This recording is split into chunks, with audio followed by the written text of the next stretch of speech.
उत्तराखंड में आज से बदलेगा मौसम का मिजाज। मौसम विज्ञान केंद्र ने जताया बारिश और बर्फबारी का अनुमान। 3,500 मीटर से ऊपर के इलाकों में बर्फबारी का अलर्ट।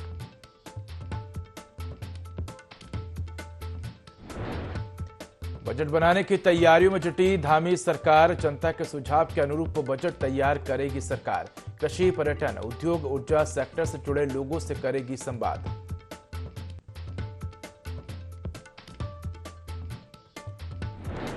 कांग्रेस अध्यक्ष मल्लिकार्जुन खड़गे के दौरे को लेकर सक्रिय हुई कांग्रेस। सम्मेलन में जुटेंगे 10,000 कार्यकर्ता। आगामी लोकसभा चुनाव को लेकर कार्यकर्ताओं में भरेंगे जोश।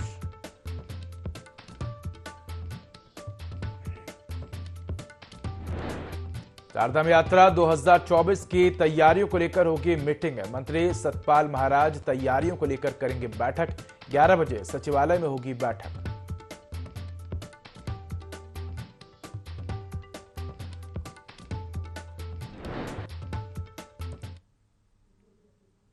नमस्कार, मैं उदय। देवभूमि लाइव में आपका स्वागत है। बुलेटिन की शुरुआत करेंगे तमाम बड़ी खबरों के साथ। बड़ी खबर देहरादून से है, जहां चारधाम यात्रा 2024 की तैयारियों को लेकर होगी मीटिंग। तो मंत्री सतपाल महाराज तैयारियों को लेकर बैठक करेंगे। 11 बजे सचिवालय में बैठक होगी। तो पर्यटन, पीडब्ल्यूडी और पुलिस विभाग के अधिकारी इस दौरान मौजूद रहेंगे। तो ये बड़ी खबर आपको देहरादून से बता रहे हैं, जहां चारधाम यात्रा 2024 की तैयारियों को लेकर आज महत्वपूर्ण बैठक होने वाली है। तो 11 बजे सचिवालय में बैठक होगी। आपको बता दें कि मंत्री सतपाल महाराज तैयारियों को लेकर बैठक करेंगे, अधिकारियों से चर्चा करेंगे। तो पर्यटन, पीडब्ल्यूडी और पुलिस विभाग के अधिकारी इस दौरान मौजूद रहेंगे। ये बड़ी खबर आपको बता रहे हैं देहरादून से, जहां चारधाम यात्रा 2024 की तैयारियों को लेकर आज मीटिंग होने वाली है। काफी महत्वपूर्ण ये मीटिंग मानी जा रही है। तो 11 बजे सचिवालय में ये बैठक होगी। मंत्री सतपाल महाराज तैयारियों को लेकर बैठक करेंगे, अधिकारियों से चर्चा करेंगे। तो पर्यटन, पीडब्ल्यूडी और पुलिस विभाग के अधिकारी बैठक में मौजूद रहेंगे। तो बड़ी खबर आपको देहरादून से बता रहे हैं, जहां चारधाम यात्रा 2024 की तैयारियों को लेकर मीटिंग होगी। आपको बता दें कि मंत्री सतपाल महाराज तैयारियों को लेकर बैठक करेंगे। तो 11 बजे सचिवालय में ये बैठक होगी। पर्यटन, पीडब्ल्यूडी और पुलिस विभाग के अधिकारी इस दौरान मौजूद रहेंगे।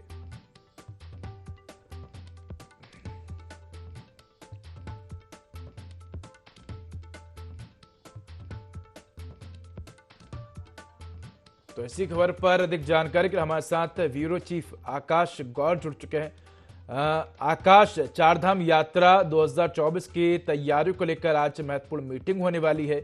क्या कुछ खास इस मीटिंग में रहेगा? किस तरह से चारधाम यात्रा की तैयारियों को लेकर प्रशासन जो है वो सजग है, और कितना उत्साह जो है चारधाम यात्रा को लेकर लोगों में भी नजर आ रहा है? बिल्कुल, देखिए जिस तरीके से चारधाम यात्रा उत्तराखंड में एक महत्वपूर्ण अपना एक तरीके से अहम पड़ाव रखती है, और इसको लेकर के लगातार सरकारी कोशिश है कि इस यात्रा को कई श्रद्धालु जो है यहाँ पर चारों धामों के दर्शन करने के लिए पहुंचते हैं। पिछले साल की अगर हम बात करें तो रिकॉर्ड तोड़ श्रद्धालु जो है चारधाम यात्रा के दर्शन करने के लिए पहुंचे थे, और एक बड़ी तादाद में अगर हम बात करें तो 15-20 साल का जो रिकॉर्ड है वो श्रद्धालु ने इस बार तोड़ा था। कोशिश ये है कि सरकार को भी इस बात का अंदेशा भी है, और ये उम्मीद भी है कि इस बार भी रिकॉर्ड तो श्रद्धालु जो है चारधाम यात्रा के दर्शन करने के लिए आएंगे, और पिछले साल का जो रिकॉर्ड है उसको भी तो एक तरह से टूटता हुआ नजर आएगा। तो इसी को लेकर के कह सकते हैं कि भले ही अभी यात्रा की अगर हम खासतौर बात करें तो यात्रा को शुरू होने में अभी समय है, लेकिन उसके बावजूद भी सरकार ने तैयारी शुरू कर दी है। और इसी को लेकर के आज पर्यटन मंत्री जो है तमाम विभागों के अधिकारियों के साथ यात्रा की समीक्षा करेंगे। किस तरीके से आने वाले समय में यात्रा को लेकर के और बेहतर पड़ाव किए जा सकते हैं, क्या कुछ जगहों पर जो रोड है उसको किस तरह बेहतर किया जाए, साथ ही साथ श्रद्धालु अगर आते हैं तो उनके किस तरह की रहने की व्यवस्था वहाँ पर हो, और किस तरीके का लाभ जो है श्रद्धालुओं को मिल सके, सरकार की तरफ से क्या कुछ उनको दिया जा सकता है। तो इन तमाम पहलुओं को लेकर के आज चर्चा की जाएगी। और इस तरह कह सकते हैं कि सरकार की कोशिश भी है कि जनवरी की अगर हम बात करें तो अभी से जो है तैयारियों की एक तरह की समीक्षा शुरू हो चुकी है। और निश्चित तौर पर कहीं न कहीं कह सकते हैं कि आने वाले समय में यात्रियों की संख्या को देखते हुए या फिर जो पुराने अनुभव रहे हैं, जिस जो कमियाँ पिछले अनुभव में रही हैं, उसको किस तरह से दूर किया जा सकता है।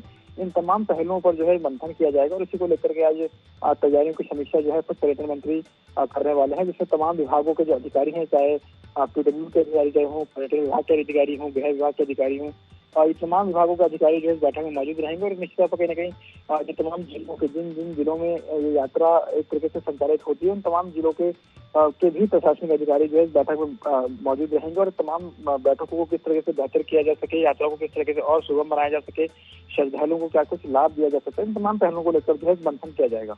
जी बिल्कुल आकाश जी, धन्यवाद आपका इस खबर पर अधिक जानकारी के लिए।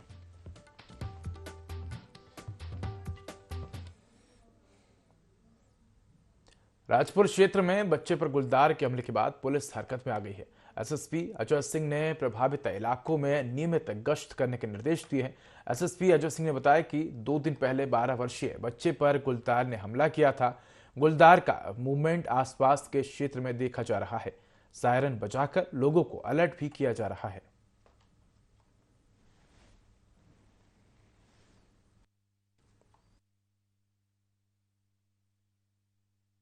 पहले भी एक इंसिडेंट राजपुर थाना क्षेत्र में हुआ था, जहां गुलदार ने 4 माह के बच्चे को निवाला बना लिया था, जिससे काफी क्षेत्र में दहशत भी थी। उसको देखते हुए फॉरेस्ट की टीम और पुलिस की टीम ने काफी कॉम्बिंग ऑपरेशन भी कराया, उसको ट्रैप करने की कोशिश भी कर रहे थे। लेकिन विगत अभी 2 दिन पहले ही फिर से उसके द्वारा संभवतः वही गुलदार है जिसके द्वारा एक और बालक पर 9 साल 10 साल को उस पर अटैक कर दिया गया था। तो उसको देखते हुए उसका मूवमेंट है शहर की तरफ और आसपास के जो मोहल्ले हैं, कॉलोनी, उस पर देखा गया है, क्योंकि सीसीटीवी कैमरों में भी बहुत जगह पर उसकी ऐसी दिखाई दिया है वो। उसको देखते हुए रात्रि में जो है फॉरेस्ट की टीम के साथ साथ, जब से अंधेरा होने के बाद फॉरेस्ट की टीम के साथ साथ पुलिस की टीम की भी गश्त बढ़ाई गई है। साथ ही साथ देर रात्रि तक भी सायरन बजाकर और लोगों को अलर्ट करके उस पर निगरानी रखी जा रही है। पूरी उम्मीद है कि फॉरेस्ट टीम द्वारा जो ट्रैप लगाए गए हैं, जल्दी से जल्दी उसको पकड़ लिया जाएगा।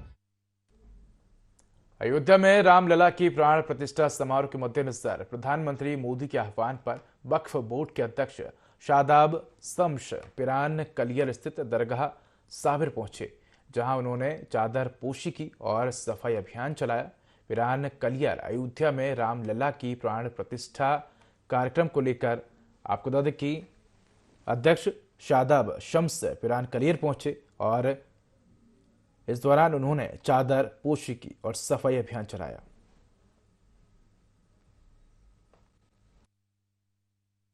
देश के यशस्वी प्रधानमंत्री माननीय मोदी जी के आह्वान पर के 22 तारीख के कार्यक्रम को देखते हुए ये तय किया गया है कि सब जितने भी मजहब हैं सब अपनी अपनी इबादत गाहों को साफ करेंगे।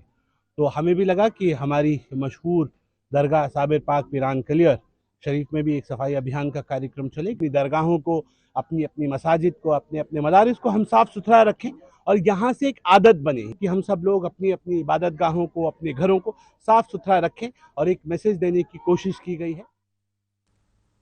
देहरादून में ग्रामीण क्षेत्रों के साथ शहरी इलाकों में भी गुलदार की दहशत है। केनाल रोड के किनारे खेल रहे बच्चों को गुलदार ने हमला कर घायल कर दिया। घायल बच्चे का नाम निखिल बताया जा रहा है। निखिल को अस्पताल में भर्ती कराया गया है।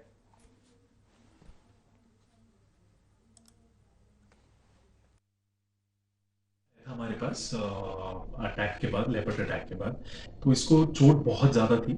इसका जो सर था उस पे काफी स्किन लॉस था, स्कैल्प लॉस था, तो और आसपास में भी बहुत सारे घाव थे और वो जो चमड़ी थी वो पूरी नोच ली गई थी, ऐसे उखाड़ के नोच ली गई थी। तो इसका हमने आज ऑपरेशन किया है। इसका हमने जहाँ पे लॉस था वहां इसकी जांघ से लेकर, थाई से लेकर चमड़ी लगाई है और बाकी आसपास में एक लोकल फ्लैप किया है तो जो स्कैल्प बंद हो सके। एंड नीचे भी थाई में बहुत सारे घाव थे, पंजे के घाव थे, जिनमें से काफी डीप था। अच्छे से सफाई धुलाई करके उनको रिपेयर किया गया है। तो बाय एंड लार्ज सर्जरी अच्छी हुई है एंड लेट्स होप इसकी रिकवरी भी बहुत अच्छी हो। लोकसभा चुनाव को लेकर भाजपा पूरी तरह से तैयारियों में जुटी है। भाजपा प्रदेश अध्यक्ष महेंद्र भट्ट ने बताया कि 11,700 से ज्यादा पोलिंग बूथों पर प्रदेश के मुख्यमंत्री से लेकर मंडल के पदाधिकारियों और कार्यकर्ताओं का बूथों पर रहने का कार्यक्रम तय किया गया है। उन्होंने कहा कि इस दौरान पार्टी से जुड़ने वाले अनेकों लोगों का समर्थन भाजपा को मिल पाएगा। क्षेत्र के बूथ से आने वाले सुझाव भी घोषणा पत्र में काम आएंगे।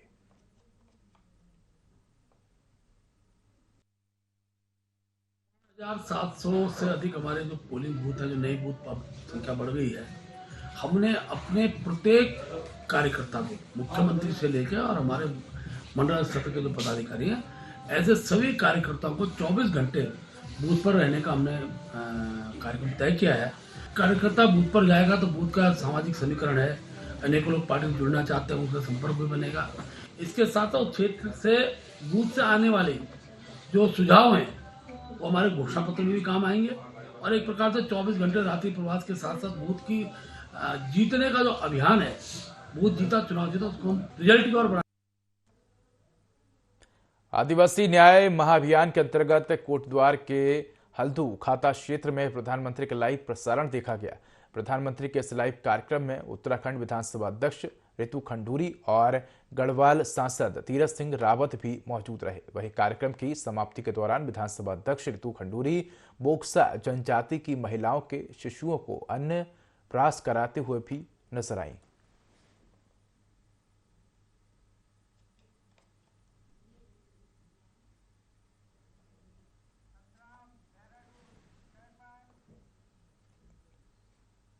कांग्रेस पार्टी लोकसभा चुनाव को लेकर एक्टिव मोड में नजर आ रही है। चुनाव जीतने के लिए कांग्रेस पार्टी स्वतंत्रता संग्राम सेनानियों को जोड़ने का काम कर रही है। इसी कड़ी में उत्तराखंड प्रदेश कांग्रेस कमेटी के कार्यालय में उत्तराखंड कांग्रेस स्वतंत्रता सेनानी उत्तराधिकारी प्रकोष्ठ की प्रथम प्रदेश कार्यकारिणी की बैठक संपन्न हुई। इस बैठक में पार्टी के प्रदेश अध्यक्ष करण महाराज शामिल हुए। वहीं इस मौके पर प्रदेश अध्यक्ष ने कहा कि देश के स्वतंत्रता संग्राम सेनानियों ने बिना किसी लालच के देश की आज़ादी के लिए लड़ाई लड़ी, लेकिन दुर्भाग्य की बात है कि भाजपा ने अपने आरएसएस कार्यालय में 55 साल तक राष्ट्रीय ध्वज नहीं फहराया। वहीं भाजपा राष्ट्र प्रेम और राष्ट्रवाद की बात करती है।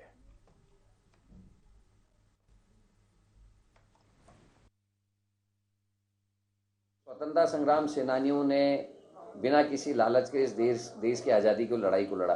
दुर्भाग्य है कि जिन लोगों ने 55 साल तक देश में राष्ट्र का अपने कार्यालय में राष्ट्र का झंडा नहीं फहराया, जिन लोगों ने स्वतंत्रता आंदोलन में भाग नहीं लिया, वो आज राष्ट्र प्रेम और राष्ट्रवाद की बात करते हैं। और जो असली राष्ट्रवादी हैं, जिनके पूर्वजों ने इस देश के लिए अपनी जान खतरे में डाली, वो लोग आज अपने को कोना किए हुआ पा रहे थे। उनका एक संगठन कांग्रेस का बना है और मुरली जी उसके अध्यक्ष हैं, आदरणीय पंजी उसके संयोजक हैं, और जो स्वतंत्रता संग्राम सेनानी परिवार हैं वो एक रहें और राष्ट्र को दोबारा से, क्योंकि आवश्यकता पड़ने लगी है, जिस तरीके का खतरा इस समय भारत माता को है, इस समय स्वतंत्रता संग्राम सेनानी के खून की आवश्यकता हमको है, वो आज फिर से बाहर निकले हैं। ये हमारे लिए उत्साह वाली। बढ़ते खबरों की ओर, आखिरकार नैनीसैनी हवाई सेवा शुरू होने की उम्मीद पूरी होती नजर आने लगी है। नैनीसैना हवाई सेवा हमेशा से पिथौरागढ़ राजनीति का एक केंद्र बना रहता है। इसके लिए कांग्रेस विधायक मयूख मेहर कई बार धरने पर बैठ चुके हैं। 2014 से लेकर 2017 में हरीश रावत की सरकार में भी जब मयूख मेहर खुद कांग्रेस से विधायक थे, उस समय भी इनके द्वारा खुद अपनी सरकार के खिलाफ काले फीते पहनकर 20 सीटर विमान उड़ाने के लिए मुख्यमंत्री का विरोध प्रदर्शन किया गया था। अब ये माना जा रहा है कि 26 जनवरी तक नैनीसैनी हवाई सेवा से 20 सीटर प्लेन सेवा नियमित शुरू कर दी जाएगी।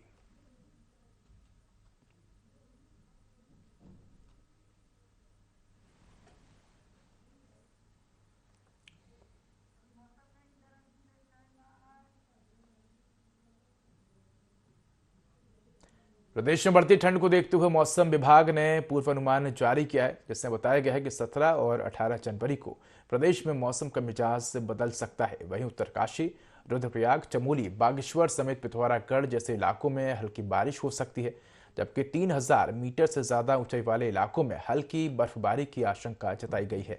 मौसम वैज्ञानिक रोहित थपलियाल का कहना है कि 2 दिनों तक मौसम का मिजाज बदला रहेगा और मैदानी क्षेत्रों में हरिद्वार और उधम सिंह नगर में घना कोहरा छाया रहेगा, जिससे तापमान में गिरावट आ सकती है। जो हायर रीचेज हैं, विशेषकर उत्तरकाशी, रुद्रप्रयाग, चमोली, पिथौरागढ़ या बागेश्वर जनपद है, यहाँ पर कहीं कहीं बहुत हल्की से हल्की वर्षा की संभावना है और जो 3000 मीटर है या उससे अधिक ऊंचाई वाले क्षेत्रों में बहुत हल्की बर्फबारी मिल सकती है। तो मेन एक्टिविटी जो है हायर रीचेस में ही है, और उसके बाद जो है फिर मौसम जो है उत्तराखंड में अगले जो है 5-6 दिनों में शुष्क रहेगा। तो मेन एक्टिविटी 17 तारीख की है। वहीं मैदानी क्षेत्रों की बात करें तो अभी जो है मैदानी क्षेत्रों में आगे आने वाले 2-3 दिनों में विशेषकर जो मैदानी क्षेत्र हैं हरिद्वार और उधम सिंह नगर जनपद, वहां पर जो है घना कोहरा छाया रहेगा। इंडोनेशिया के जकार्ता में चल रही Asian open 25 metre standard pistol championship में कांडर बाला भानियावाला के अमित कुमार ने देश और टीम के लिए गोल्ड मेडल जीतकर डोईवाला के साथ देश का नाम रोशन किया है। 21 साल के निशानेबाज अमित कुमार पूर्व राष्ट्रीय निशानेबाज संजय कुमार के बेटे हैं और भारतीय सेना में अपनी सेवाएं दे रहे हैं। राष्ट्रीय निशानेबाज अमित ने निशानेबाजी में की बारीकियां अपने शूटर पिता संजय कुमार से सीखी हैं और देश के लिए विदेशी धरती पर तिरंगा फहराते गोल्ड पर निशाना साधा है। अमित ने यह गोल्ड टीम स्पर्धा में जीता है। आपको बता दें कि जकार्ता में 5 जनवरी से 18 जनवरी तक एशियन ओपन चैंपियनशिप चलेगी।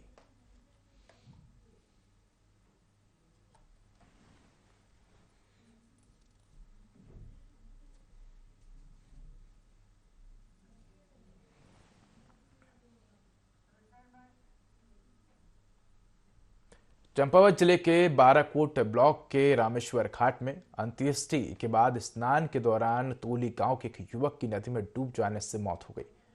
घाट चौकी में तैनात हेड कांस्टेबल सूर्य प्रकाश ने बताया कि अंत्येष्टि हो जाने के बाद गांव के युवा नदी में स्नान कर रहे थे। इसी दौरान युवक असंतुलित होकर नदी में डूब गया। स्थानीय लोगों ने युवक को नदी से बाहर निकाला और उपचार के लिए पिथौरागढ़ भेजा, जहां डॉक्टरों ने युवक को मृत घोषित कर दिया। बताया जा रहा है कि युवक का इसी दिन जन्मदिन भी था और वह अग्निवीर की तैयारियों में जुटा हुआ था।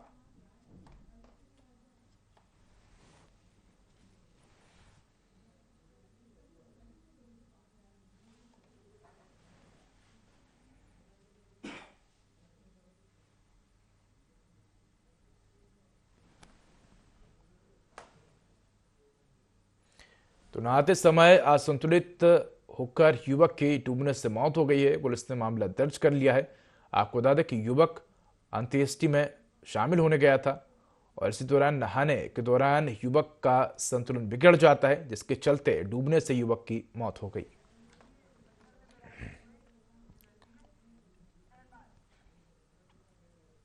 यात्राकाल में भगवान श्री बद्रीश पंचायत में विराजित देवताओं के खंजांची यक्ष राज्य श्री कुबेर जी के शीतकालीन प्रवास से पांडुकेश्वर स्थित नवनिर्मित भव्य और दिव्य मंदिर की प्राण प्रतिष्ठा का 3 दिवसीय कार्यक्रम महाविद्या पाठ, पूर्णाहुति, हवन यज्ञ, पूजा अर्चना के साथ समापन हो गया तथा देवताओं के खजांची भगवान कुबेर अपने नए मंदिर में स्थापित चांदी के भव्य सिंहासन में विराजमान हो गए। दक्षिण शैली में बने इस नवनिर्मित मंदिर की भव्यता और दिव्यता देखते ही बन रही है। इस अवसर पर सैकड़ों श्रद्धालुओं ने भगवान कुबेर और योग बद्री मंदिर तथा श्री उद्धव जी के दर्शन किए। महिला मंगल दल पांडुकेश्वर ने भजन कीर्तन का भी आयोजन किया एवं कुबेर देवरा समिति की ओर से विशाल भंडारे का आयोजन भी किया गया। बद्री विशाल जी का जो योग बद्री के रूप में जो है उनका मंदिर है नीचे, तो वहीं पर उनकी जो है पूजा होती है। और जो आज कुबेर जी के जहाँ तक जो शुद्धिकरण, मंदिर के शुद्धिकरण की बात अगर हम करें तो पूरे हर्षोल्लास के साथ जो है आज सभी लोगों ने जो है भगवान कुबेर जी का आह्वान करके उनकी पूजा करके महायज्ञ के द्वारा जो है भगवान को स्थापित किया। जो ये कुबेर जी का मंदिर यहाँ पे दिव्य और भव्य बन के दिख रहा है, ये मंदिर पौराणिक है और कुबेर जी जो है यहीं पे पहले से स्थापित हैं, लेकिन उसकी जीर्ण शीर्ण अवस्था हो गई थी। तो 4 फरवरी 2020 को हमने एक आम सभा करके उसमें यह निर्णय लिया कि मंदिर को दिव्य और भव्य बनाया जाए और तब से अब तक हम लगातार लगे रहे उस पर। हमारे पूरा गांव ने उसमें सहयोग किया, कई दानी दाताओं ने इसमें सहयोग किया। सबसे प्रमुख दानी दाताओं में से हमारे परम स्मरणीय, प्रातः स्मरणीय श्री बालक योगेश्वर बालक दास जी जो खाक चौक के महंत हैं, उन्होंने हमको बहुत बड़ा सहयोग किया। उन्होंने इसके लिए पत्थर जो है राजस्थान से मंगवाए, और जैसा कि अभी बता रहे हैं, जैसा कि जो है कि दक्षिण शैली में यह मंदिर बना हुआ है, क्योंकि दक्षिण भारत में जो है कुबेर जी को बहुत ज़्यादा माना है, और हमने पूरे देश को एकत्रित करने के लिए हमने दक्षिण शैली में इस मंदिर को बनाया है। और आज ये मंदिर बनकर सामने है। आज उसमें जो है हमने जब मंदिर पूर्ण हुआ तो 6 महीने के लिए भगवान जो है हमारे पास आते हैं, जो नीचे योग बद्री में रहते हैं, और उत्तरायण के दिन जो है हमेशा ही परंपराओं अनुसार भगवान जो है यहाँ आते हैं। तो इसीलिए हमने ये शुभ दिन निकाला। दक्षिण में उनको बहुत ज़्यादा पूजा जाता है। वैसे तो पूरे भारतवर्ष में कुबेर जी की पूजा होती है। धन के राजा हैं तो पूजना सबको पड़ेगा ही, लेकिन इनका निवास स्थान जो है उत्तर दिशा में अलकापुरी में इनका निवास स्थान है कुबेर जी का। और जैसा कि आपको बताया है, बद्रीश पंचायत के मुख्य देवताओं में से एक है, और पांडुकेश्वर वालों के कुबेर जी हैं। पांडुकेश्वर जो है पहले से ही एक ऐसे पांडुकेश्वर वालों ने जो है पहले से ही मंदिर की सेवा की थी, इसीलिए उनके देवता को जो है पंचायत में विराजमान किया गया। यहाँ पे जो कुबेर जी का जो कुबेर देवरा हमने 2015 में जो किया था, वो 100 साल बाद हमने ये देवरा किया था। और वो देवरा हम गांव वाले हमारे पूर्वजों ने बताया है कि इस देवरा को करने से जो हमारी जो आपदा विपत्ति है वो आपकी सारी दूर हो जाएगी, और आप सुख और समृद्धि से भरपूर हो जाएंगे। तो विगत हमने ये देखा कि 15 में हमने जो देवरा किया, और आज 8 साल बाद हमने जो ये कुबेर देवरा करने जा रहे हैं हम ये फरवरी में। तो इस 8 सालों में हमने ये देखा कि हमारे गांव में सभी लोगों को काफ़ी सुख समृद्धि एवं उसकी काफ़ी लोगों को उसका बहुत लाभ मिला। और जो अभी हमारे नए पशु अवतरित हुए, और यही कमेटी जिन्होंने 2015 में कुबेर देवरा किया था, और यही कमेटी अभी 2024 में कुबेर देवरा करने को जा रही है। और सभी भक्तों से विशेष आग्रह है कि आप अपना पुण्य का वो करने के लिए इस देवरा में सम्मिलित हो। मनरेगा यानी महात्मा गांधी रोजगार गारंटी योजना में बेरोजगारों को 100 दिन का रोजगार देने के लिए बनाए गए कानून मनरेगा एक्ट को किस तरह नजरअंदाज किया जा रहा है, इसकी एक बानगी चकराता विधानसभा के कालसी और चकराता ब्लॉक में देखने को मिली, जहां मेरा गांव मेरी सड़क और अमृत योजना में धांधली देखने को मिल रही है। ये मामला हाईकोर्ट में भी पहुंचा था। अब स्थिति यह है कि जिम्मेदार अधिकारी एक दूसरे पर इस गड़बड़ी का आरोप लगा रहे हैं।